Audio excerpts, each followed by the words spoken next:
Bom, agora vamos trazer a nossa entrevista de hoje. A gente vai falar sobre uma recomendação do Ministério Público do Estado de Alagoas, da Defensoria Pública também do nosso Estado e do Ministério Público Federal, para que o Estado de Alagoas, o governo do Estado, não encerre as turmas da educação de jovens adultos e idosos, as turmas do EJAI, sem uma análise prévia do contexto e sem, ou seja, a recomendação é para que essas pessoas não fiquem desassistidas no que diz respeito à formação que é oferecida nessas turmas especiais. Para falar sobre esse tema, a gente recebe aqui no nosso Antena Manhã a promotora de Justiça do Ministério Público de Alagoas, a doutora Alexandra Borlen.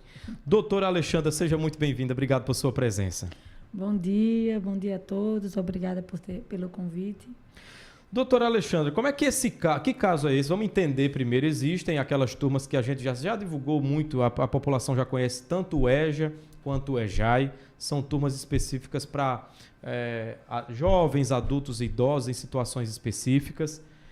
Que denúncia chegou, que reclamação chegou ao Ministério Público e como é que o órgão está atuando nesse caso? Foram algumas professoras de turmas de EJA, né, Educação de Jovens Adultos, que indicaram um possível fechamento de turmas em razão de uma ausência de um atendimento a um requisito estabelecido pela Secretaria de preenchimento de outras novas 100 vagas. Como se estivesse havendo uma evasão ou um não atendimento a um número mínimo de alunos por turma. Qual é a primeira dificuldade, né? Nossa primeira dificuldade é entender que critério pode estar usando o Estado de Alagoas para encerramento de turmas. Por que isso? Porque a gente tem um Estado com um dos maiores índices de analfabetismo do país. No caso de Maceió, porque essas turmas seriam encerradas em Maceió, o município com mais de 500 mil habitantes, com maior índice de analfabetismo do país. Então, a gente precisa abrir sala de aula, né? Cada um aluno que quiser estudar, a gente tem que receber. E não encerrar turmas porque não estão com alunos suficientes, né? A gente tem que fazer, quer dizer, a gente tem no país um programa, né, contra o analfabetismo, uma união de esforços contra o analfabetismo. É triste, né? Século XXI, a gente ainda está falando ainda disso. Em analfabetismo. A gente precisava estar aprendendo outras línguas e a gente está falando em aprender a ler e escrever na nossa própria língua. É tão bonito, Abdias, quando a gente ouve os alunos, sabe? Dizendo, olha, eu agora sei ler, eu consigo me locomover, eu consigo viajar sem precisar de ajuda, eu consigo entender o que está na placa, né? Assim, é tão legal, sabe, quando a gente vê a alegria dos alunos. A dignidade para as pessoas, isso, né, doutora? Exatamente, a dignidade. E aí você pensar em ter feito, eu não sei se você viu, mas eu não vi nenhuma campanha de busca ativa de alunos, nem município de Maceió, nem estado de Alagoas. Então, assim, a gente teria essa obrigação, diante do quadro absurdo que a gente está, de incentivar os alunos a irem para a sala de aula e não de encerrar turmas. E a gente tem ainda outra dificuldade, que tem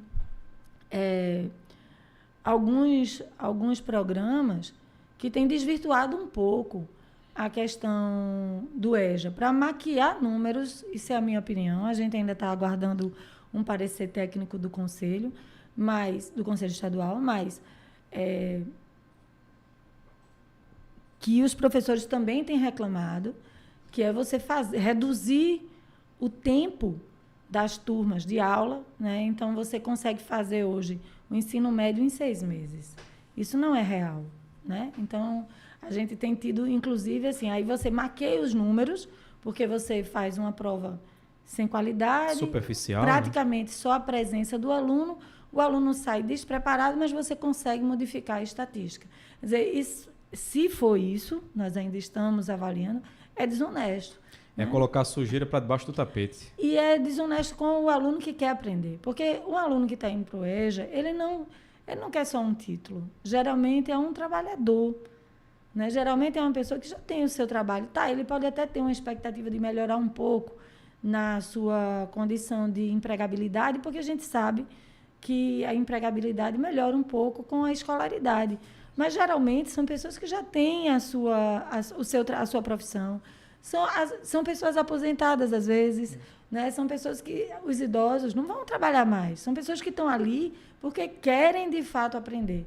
E aí você oferece determinada vantagem financeira para fazer num período mais curto, a pessoa em situação de vulnerabilidade social aceita, e depois tem que voltar como ouvinte para conseguir aprender alguma coisa, e muitas vezes nem isso consegue quando é o caso da alfabetização, porque sai analfabeto, com um título, e não consegue regressar formalmente para a rede pública de ensino. Ou seja, não são promovidas, né, doutora Alexandra, as mudanças sociais que a educação tem como DNA de promover. E a senhora colocou muito bem o fato de que os jovens não, porque os jovens, quando percebem que o caminho da educação, que muitas vezes não foi possível por N fatores, num momento próximo ali da vida dele, ele vai para o mercado de trabalho, percebe que se tiver uma qualificação, consegue evoluir, consegue ter, muitas vezes, ser promovido, né, no trabalho. Então, os jovens talvez, e aí eu não tenho um aparato técnico, nem pesquisa, nem análise técnica para falar isso, mas suponho que os jovens sejam estejam mais voltados a fazer o EJA. Já adultos e idosos precisam realmente de um incentivo maior, porque tem muita gente que já está fixado na cabeça, eu não preciso mais disso, eu já estou estabelecido, já estou no emprego, como a senhora bem colocou. O idoso também agora, a não ser aquele que tem vontade, sente o desejo de resolver essa lacuna que ficou aberta lá atrás. Então, as campanhas, as buscas ativas são realmente necessárias para estimular aqueles cidadãos. E o Ministério Público também está atuando em busca de que isso seja resolvido? Então, a gente perguntou ao Estado, né? A gente fez essa recomendação na sexta, e a gente perguntou ao Estado que instrumentos que o Estado utilizou. Primeiro, que critérios, né, foram esses? Por que é que se está falando em fechar a turma diante do quadro? E segundo, que soluções são dadas, né? Que busca ativa foi feita? Porque tem notícia de que em vários lugares, e aí não é só na educação do Estado de Alagoas, mas em vários municípios, em que a cobrança é que o professor faça busca ativa. Quer dizer, é papel do professor, eu vou sair batendo porta em porta, eu vou fazer o quê? Eu vou contratar um carro de som? O que é que o professor vai fazer, né? Quer dizer, isso é uma política pública importante, séria, né? Que consiga mostrar isso que você acabou de falar, né? Que essa educação vai me dar dignidade, muito mais do que uma promoção, ela vai me dar promoção de emprego, ela vai me dar uma promoção de qualidade de vida, né? Ela vai me dar uma capacidade de compreensão do mundo sem ser demasiado formal. Talvez eu esteja aqui fazendo um recorte impreciso em algumas situações, mas assim, uma educação libertadora, né? Ela permite realmente uma revolução interna. Não tenhamos dúvida disso, né? A educação, de fato, é um fator transformador em nossa sociedade. Agora, doutora Alexandra, Ministério Público, Defensoria Pública do Estado de Alagoas e Ministério Público Federal, os órgãos estão atuando conjuntamente? Cada um busca algum tipo de informação, alguma diligência, ou é tudo unificado no Ministério Público Estadual? A gente tem uma atuação conjunta sempre na área de direitos humanos, porque somos poucos para o tanto que há por fazer, né? Então, essa atuação integrada fortalece a nossa atuação, né? Não é um órgão, não é uma pessoa, não é um pensamento isolado, né? É uma compreensão de defesa da dignidade. Em que pese a gente tenha nuances diferentes de atuação do ponto de vista de recurso público, né? Quando o recurso é federal, quando o recurso é estadual, uma atuação mais individual, uma atuação de âmbito difuso, um aspecto de atuação diferente, a gente tem também uma atuação comum que ela é essencial e suficiente, né? Então, as recomendações são instrumentos de atuação comum. As próprias ações civis públicas, a depender de qual seja o juízo que a gente ingresse, né? Por quê? Porque o que a gente busca é a defesa do direito específico.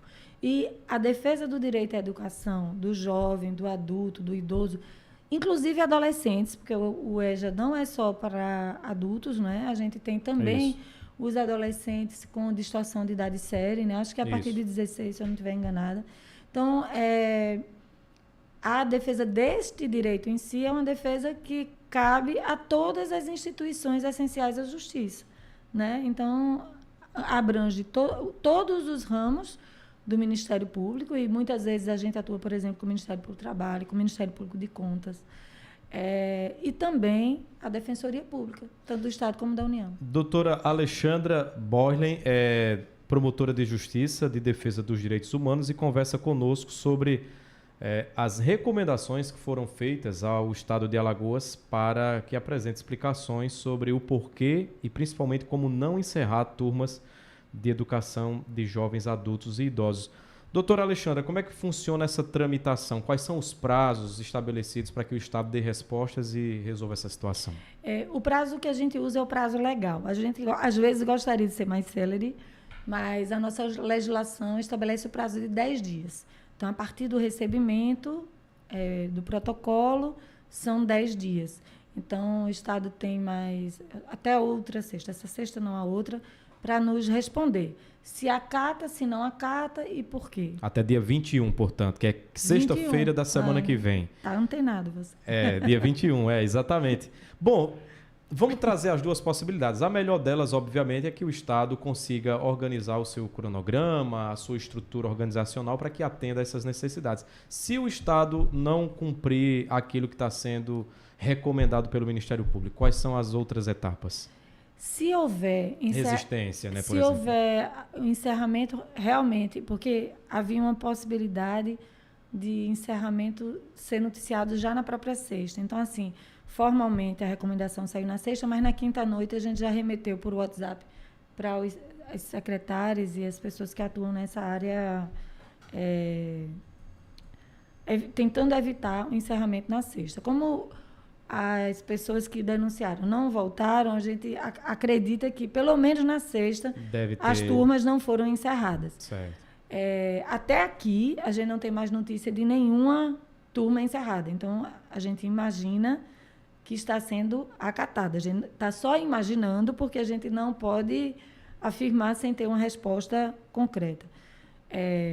Mas, digamos que daqui para lá alguma turma encerre, a possibilidade mais concreta é que a gente entre com ação judicial com uma tutela de urgência para que essas turmas voltem a funcionar até que a gente consiga compreender de que forma vai ser assegurada a educação dessas pessoas. São turmas, doutora, aqui de Maceió especificamente ou tem no interior do estado também? A gente fez uma recomendação ampla.